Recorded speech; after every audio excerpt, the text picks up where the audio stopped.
What's up? Yo. JRich here. Brothers, we're not professionals. How you're going to be encouraged by this time sitting down with Jonathan. He talks about being a musician, being a dad, and just rocking life in the ATL, right? Word up. We'll see y'all soon. Watch it. See you. Bye.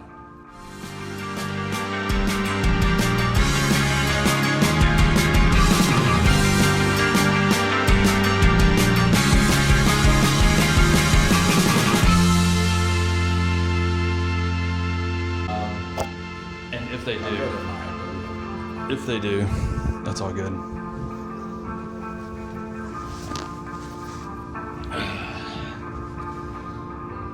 That was a good lunch. Yeah. Thanks, bro. What was your sandwich called again? I don't remember. The Cuban something. No. And the Texas Chainsaw Massacre. Chainsaw Massacre. But I thought it was supposed to have jalapenos in it. I think it just had pickles. But whatever, it's fine. I need to grab that book from you. I like. I've heard you talk about it. Yeah, man, you can take that with you. I got tons of copies just for stuff like this. Cool. You're great. You can say however you want. All right, hey y'all, brothers. We're not professionals. Pastor Cam. This is my buddy Jonathan. What's up? I'll call you JRich. Is that okay? Go for it. JRich. Hey, we go back to college, and I just thought this would be a neat interview. Brothers, we're not professionals. Jonathan served in ministry in a lot of different capacities. Why don't you just share like what you've done? Music. Sure. Yeah. Went to Trimcon College, then University of Georgia, majored in elementary education, but I was playing music. So out of school, started traveling the country, playing rock and roll music, kind of the bar club circuit, and simultaneously met a guy who was starting a church in downtown Atlanta called 1027 Church. So I helped him as the pastor of the arts. That's right. That's what they called it back then. Artistic. Yes. It was the cool way of saying you're our kind of worship guy. Would you say that you're also a teacher? Sure. I mean, I would say that about you. Yeah. I mean, people have referred to me in more recent seasons of life as an activist. Yeah. You're not afraid. You're not afraid to say something. Yeah. Right? Yeah. I think I love learning and I love sharing and encouraging. And but fundamentally, a gift of teaching, like even you went to Georgia to be an elementary school teacher. Yeah, I think that was more in the idea of mentoring. Yeah. Much more than like academically. You weren't teaching. Passionate about social studies. Yeah. You wanted to be involved in people's lives. Yeah. I think even it's interesting because I think in all of my professional life, the occupation has really just been a vehicle for something else. That's right. And so even if I think back to then, I had a friend, mentor, who was working at a summer camp that I was working at my sophomore year in college, who was a music teacher in inner city Nashville. Yeah. And I had no idea what I was doing with my life. And she was like, man, all of my kids need dads. Wow. And I was like, oh, I could be a dad. Not be a dad, but like we positive male role models in their life. And I was like, oh, I could do that. Try to direct somebody. Yeah. Hey, here's what I've learned, and here's what you could do. So even though I never taught, other than student teaching in school, that was the decision for my degree. Yep. It wasn't about, hey, I want to be a teacher, or I want to be in elementary education, or even like I want to be in education administration. It was, hey, it feels like there's a need that I could meet, and mentoring, encouraging, helping people recognize the potential of their humanity. It's like, oh, teaching could be a vehicle for that. That's right. And so that was my degree. Was playing music, traveling the country, started working at 1027. Actually became ordained as a minister in the Baptist church. Yeah. You signed my elder certificate. That's wild. I don't even remember that. You and Malcolm. Yeah. Yeah, he's on there. Totally. So this is my elder. Yeah, there you go. So did that for 10, 12 years. Also simultaneously did some art and music direction for a couple larger churches in Atlanta. Still traveling, playing music. Eventually, kind of late 20s, early 30s. The way that I talk about it, the simplest way to understand a very complex period in my life occupationally is music as a career was kind of doing this. It's like I was trying. Totally. And it felt like, especially as I started a family, it was harder and harder to see that as a long-term sustainable community. Yep. I got into real estate, which is a very long story, but became a real estate agent, and at the same time real estate as a career was doing this. And at some point they kind of intersected. Yeah, totally. And when they intersected, it was like, you know what? Real estate might be, I need to find myself in this career. Yeah. Like in this vehicle, who am I going to be? Yeah. Where am I going to drive to? What I want to do with my life. And I mean, this is not uncommon. Most artists find themselves in this kind of predicament, and not because they're not good artists. It's just because of the arts aren't supported. It is really difficult to have a career in that. Sure. I mean, it's like athletes, 1% or whatever make it. Yeah. Yep. No, I'm really encouraged, and I would wonder if you've connected the dots, and maybe you already have, but even real estate, what you do and the involvement you have in people's lives just through selling homes. Yeah, so it's very much like this original passion to invest in someone's life. Yeah, I mean, we would need a long time to really unpack all that, but in that period of transition where it was like, oh, this might actually be a long-term sustainable career, I had a 2 or 3 year period where I really felt lost as an individual and especially as a creative, because I had spent, the better part of my adult life, almost 2 decades at that point, creating, making art, telling stories, exercising kind of the creativity that is a huge piece of my overall identity. And now I'm just in this job that's like paperwork and sales, and it is people. That's a huge part of what I do now. But the lostness that I felt in that season of life was really around like, oh, am I just losing who I am as a creative? Right. Or can I find myself in a different way? That's right. Professionally. And there's a long story to that too, but part of what I do, in addition to like building business structures, is I'm in all of the most creative spaces and places of residential real estate. So in residential design, infill new construction, community design. Somewhere along the way, I met some folks who were really into urbanism and city planning, and that's, even though it's more of a side project passion than it is profession, that's an adjacent part of my career that I do a lot of work in. So it's like I was able to find myself in a new way and reinvent myself a bit as a creative in this different vehicle of occupation. And probably still use that art side of your brain, that creative side in business, because you're having to constantly innovate and just think about new ways of connecting with people or doing whatever. Somehow it's engaging that brain God gave you, right? Like, 100%. I mean, I feel that way as a pastor, even like, why am I doing what I'm doing? There's all sorts of shapes and sizes of pastor, but why me? And I feel like, oh man, like I engage that creative side a ton. It's just done in a different way. You know what I mean? So that's cool.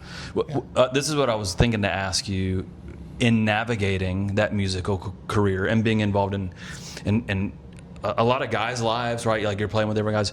I remember you telling me one time, like, you see a lot of guys out there just kind of lost, and you just mentioned it. You were able to transition and find a new life outside of that.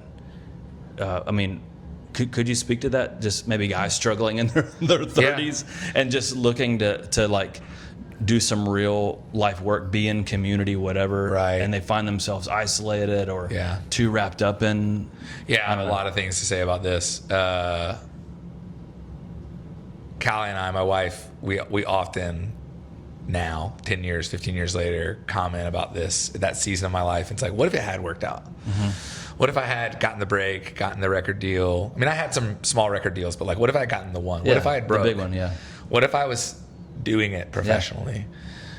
We would hate that life. It's like, and it's interesting because I have tons of friends who are in it and who have reached the highest level of success. A few as artists, a ton as musicians. Like I have friends who are music directors for some of the biggest names on the radio.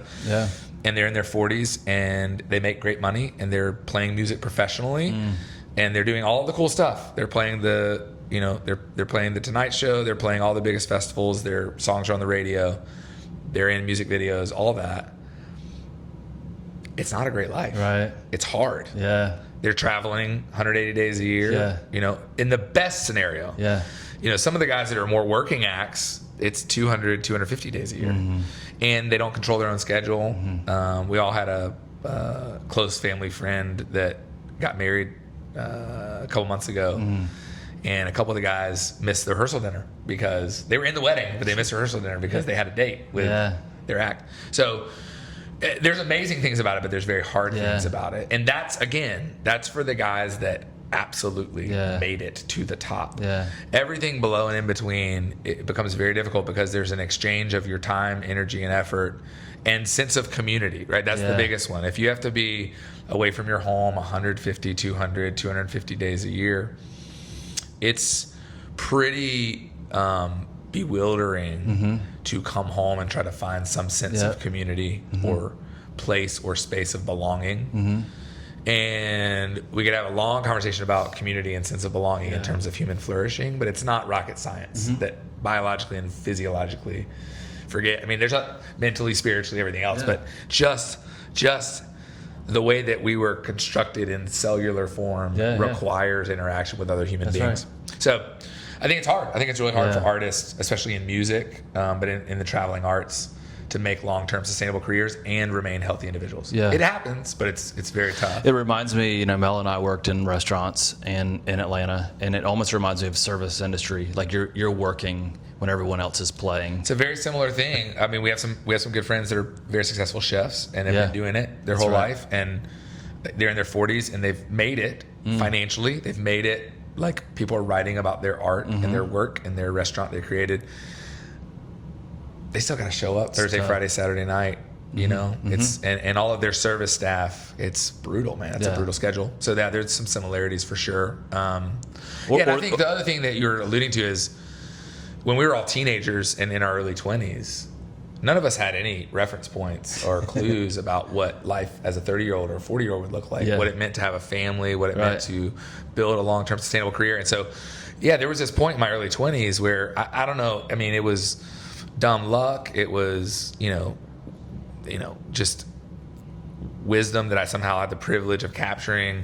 But I remember looking around at all my buddies who were like riding around in vans, eating ramen noodles, and just doing it, and then lost at home. Alive on the road because in their 20s there was no responsibility other than that. But lost at home and just being like, this is not. That's not it. This is not it. Well, by God's grace, right? Like gave you some wisdom to see through it and to maybe get out of it, But still enjoy it. I mean, you still enjoy music. You still, of course, you still write, right? You'll sit on the couch and maybe do a little something. Maybe like an hour per year. Really? I was hoping another album was coming out. Raising 7 kids, maybe later in life. All the 90s artists are going on tour again. I was hoping maybe you might go on tour. I'm just playing. Well, cool. I appreciate your perspective on all that. And then like even just backing up at the beginning of the conversation where you and I connected, leading worship, your investment in the local church, using your gift. And then, there was a lot of support even there as the church even supported you as an artist. You know what I mean? That was pretty cool. Yeah. Yeah, man. Totally. I mean, in some ways we were both fortunate to find ourselves in a place, in a space where pastors, mentors of ours were pouring into us as young 20-year-olds who were arts guys, and encourage given space to grow in that. That's right. That's very cool. We're blessed for that. Cool. Let's move on to the next one. You want to? Bring it. Bring it.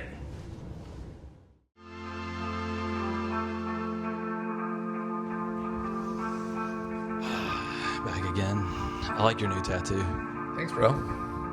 7 arrows, 7 kids. We're rocking some ink, The Southern Baptists would not be so approving. Bless their hearts. Bless their hearts. Let's talk about being a dad. You're a great dad, and thank you. I'm assuming, but I think I'm assuming right. And tell me about your kids. I mean, I know about them. I was there for your first, I think. Yes, I was there. But what is it like being a dad? So I have 7 kids. My oldest is 17. He'll be a senior next year. Yeah. In high school, my youngest is 4, and she still pees the bed at night. So you can do the math on that. I know. I mean, I have this kind of consistent statement and thread that I think runs through my life in terms of what I'm occupying my time, energy, and effort with, which is parenthood is a privilege. And everyone's story in parenting is unique. I think my wife and I is fairly unique in the fact that we have a ton of kids by, Western standards. So we have 7 kids. We're raising them in the city. 5 of them are adopted. Yeah. Our youngest 4 are all adopted the same biological mother. Yeah, that's cool. So they're all biological siblings. All 5 of our children are a different color skin than we are. They're all various versions, African American, Hispanic, and African American, some Dominican, some Puerto Rican in there, and so there's a lot of culture going on, but there's also a lot of we would categorize our family as a transracial family. Yeah. And so there's a ton of complexity and beauty. Yes. And love. That. Yeah. Sure. Yeah. And then also like hard things. I mean, parenting's hard, period. Yeah. Parenting multiple children, especially as the number goes up, is hard. Yeah.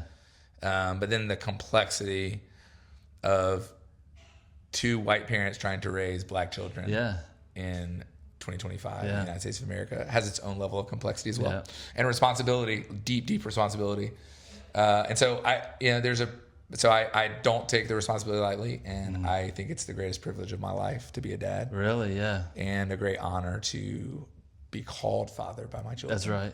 Yeah, I was talking to this guy yesterday, and I just said, the children are a blessing, right? We know that from Scripture. But just to say that is so true.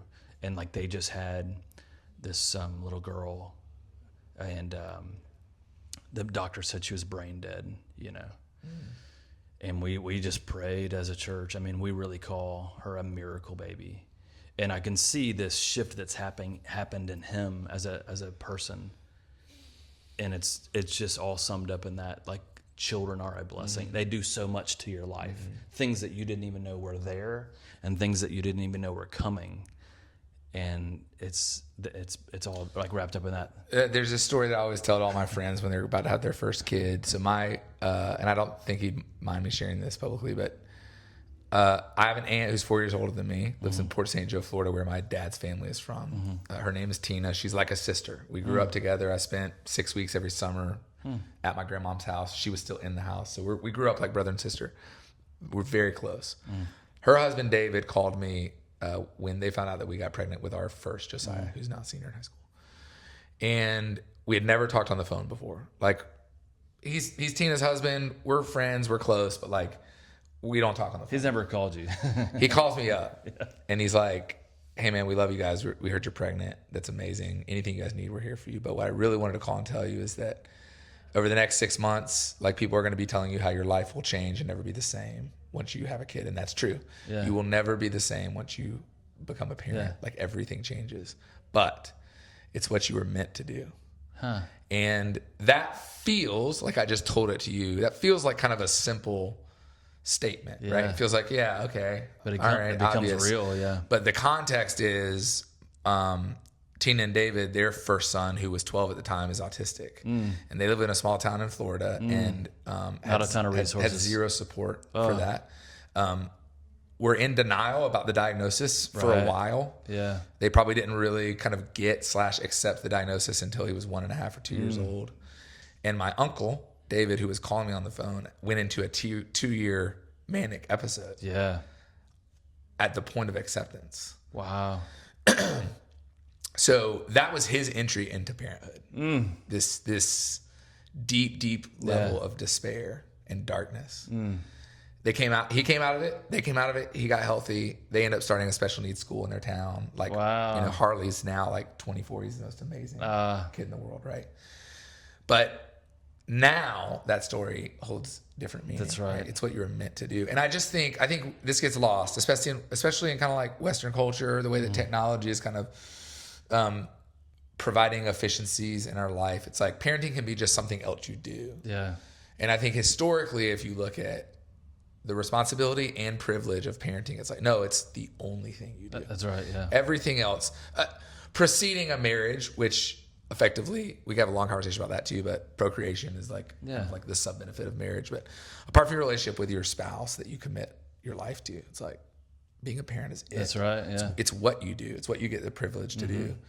It's where so many of life's most beautiful, intimate, hard, courageous moments of flourishing come out of. Yeah. I was preaching on Sunday and I was talking about like Abraham and his son Isaac and how like Isaac fell prey to the same temptations that Abraham did and how closely linked fathers and sons are, like almost wired the same, but how fathers have the privilege of looking out for their sons and looking ahead for the very same things that are coming down the road. You know what I mean? Like that is a privilege, man. Like, and so I was just thinking about your tattoo, even the arrows and the imagery of scripture that we get to launch them out.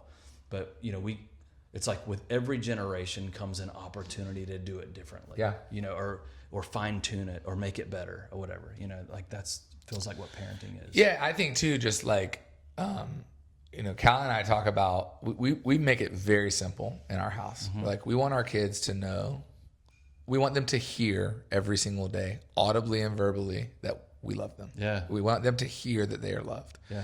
And we want them to leave our house knowing that they belong. They belong in our family. They belong in this world. They have a place of belonging. Yeah. It's like if we get those two things right, and then there's a subcontext to that, which, you know, for you and I as believers, we would say like, oh, we want them to love Jesus deeply and love each other. Yeah. Like, but it's like if they get those two things, That's right. If they hear me and they know that I love them as their earthly father. Yeah. And they know that they belong. Yeah. I mean, what does that Everything do? else will take care of itself. That's right. What does that do for someone to know they are loved? Yeah. And know that they have a place to go? That's right. Oh, that changes everything. It does. And when you look at brokenness in someone's life, or you come to understand it, you find out those are the two things that were missing. Yeah. They didn't feel loved. Yeah.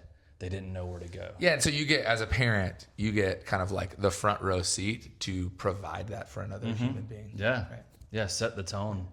You know, I come out of some dysfunction in my own family. My dad is an unbeliever, and I take all this very seriously because I feel like I'm given the opportunity to, like, you know, I even think of my own namesake, Ford. Break a chain, send our family name in a different trajectory. You know what I mean? That's the opportunity that's been given to me. And then even with a son, especially, you know, love my girls, but with a son, I feel even more so. And he's my oldest, kind of like Josiah's your oldest. You're just like, all right, here we go. You know what I mean? Yeah. Yeah, it's good. Oof. Okay, simple, kind of quick round. Babies or kids when they were younger, or now like you got teenager. What? Oh, you got a couple teenagers. Yeah. I see the pizza stuff online. What's harder, or maybe that's not the word. What? Yeah. Was it easier when they were Well, we have babies? both right now. Actually, Chris McDaniel from Trinity. Kind of had a freak out moment about 7 or 8 years ago. It was over Christmas break. Maybe it was like 6 years ago. So over Christmas break, we had 6 kids at the time, and we were like, how in the world are we going to raise these kids to be well-adjusted adults? Like, we have no idea what we're doing. Yeah. So we made a list. We're like, who do we know that has at least 4 kids who are grown? And all of them are well-adjusted adults. Yeah. And Chris McDaniel, his kids were, a couple were still in high school, but he popped up. Actually, a girl that I dated in high school, her parents. Yeah. And then one other couple. And so we called him up, and that spring we took all of them to dinner. Yeah. And we're just like, can you please tell us anything? Yeah. And Chris McDaniel, I'll never forget. He gave, pages of just like brilliant wisdom. He drops gems too. But at the very beginning of that, it was a lunch with him and his wife. At the very beginning of that lunch, we were just catching up. We hadn't seen each other in a minute. He's like catching up on our kids and their ages. And at some point, as we were talking through that, it clicked in his head that we would have teenagers and babies at the same time. Yeah. And he stopped and he was like, oh. He was like, you guys are screwed. It's like, there's nothing I can tell you.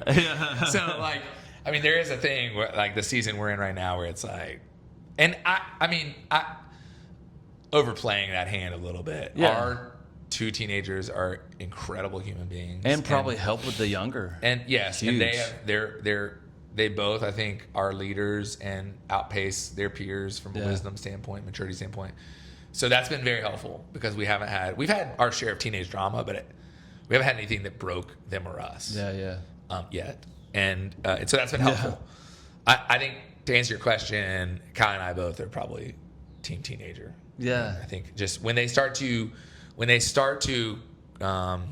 like crack the can of friendship. Yeah. Right. Where it's like, yeah, you're still my mom, you're still my dad, but Yeah. like we can start to develop a legit friendship. Yeah. I think that's like a really special place to get to. I know what you mean. In parenthood. You know, Ryan and I have started to talk about some different things in the car, and he's listening. Now he's not taking everything I'm saying. Sometimes he's tuning out, and he's still a teenager. But there's a couple moments where I feel like he's like, "Cool, thanks, Dad." You know what I mean? And those are pretty special moments. And I would wonder too, the way y'all are wired, you and Cali, you know, very very intelligent. You know, there comes like this moment even when you can reason with them, right? When they're little, it's kind of tough. You're just parenting. Bro, but when they get a little older, you're able to like listen, convince them to do something that you want them to do. You know, it's like, I mean, because I said so. Oh, dude, this morning I had a belt or a ruler in my hand like 7 times. I didn't use it, but I'm like, please just listen to something. Yeah. Oh, wow. Well, I don't know if you've ever read this book, but I'll make a recommendation here. But there is a book called A Parent Privilege. That's the name. That's the title. Small little book, A Parent Privilege, and just that made me think about it. Like just from what you're saying, what a privilege it is to have children, you know, and shoot them out like arrows. You know what I mean? Like only by God's grace. You know what I mean? So appreciate your time, man. Yeah, it's dude. fun. Boom. Love it. See you guys. Do a couple of tests. Why don't you talk into your mic real quick? Check 1, 2. Here we go. And I think I'm gonna be like right here. I know it feels close, Cameron Ford, but I'll be like this. You know what I mean? Kind of talking. the Fordcast. I think it should work. It's called Brothers We Are Not Professionals. You ever heard of that book?